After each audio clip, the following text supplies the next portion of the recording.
before maximum, no? So saktong-sakto lang po yung kanyang langis na nilagay natin. So ito ilalagay na natin to kanyang langis mga ka-GM, no? Yan, mga langis nito, mga nasa walang dipstick to mga ka-GM dito sa kanyang makina, kaya titignan natin yung kanyang sukat ng langis dun sa kanyang monitor, dun sa cluster, no? So ayan, like and share po yung ating mga videos. So ito po mga ka-GM, may gagawin na naman tayo sa BMW. Ano lang to? 25,000 na kilometer service.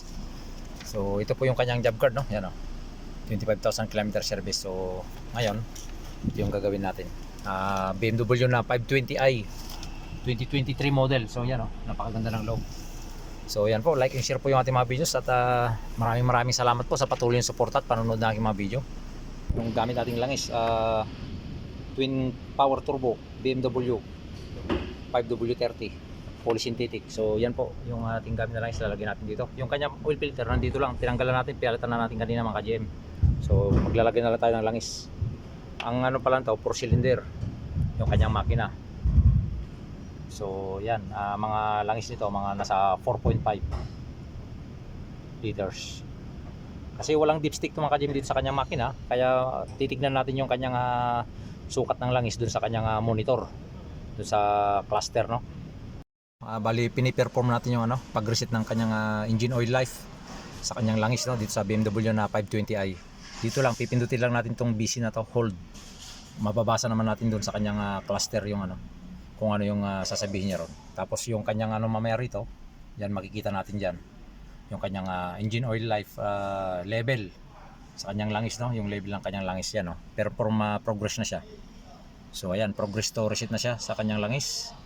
Yan, reset successfully na siya mga ka-GM, no. Yan, kung makikita niyo yung kanyang message. So okay na, ganoon lang po mga ka-GM. So ngayon, start natin ito, post start button natin dito. Yan, dito sa BMW na 520i, no. So yan, wala na siyang message na lumalabas dyan. Tapos makikita nyo dito, naka-green na siya lahat. Yan, tire pressure, engine oil level, check control message, service required. So green na siya kasi na-reset na natin. Tapos titingnan natin yung kanyang oil level dito. Yan, measurement, start measurement. So antayin lang natin kasi nagpro-progress pa siya mga ka-GM hanggang mag 100% yan. Tapos makikita natin dito sa kanyang rito na magko-color green na yan. So bali ang nilagay natin na langis nito 4.7 liters mga ka-GM, no, sa 520i na 2023 model. So ayan, 100% na siya. Yan po, kung makikita natin, no, nandun siya sa before maximum, no. So saktong-sakto lang po yung kanyang langis na nilagay natin, 4.7 liters mga ka-GM.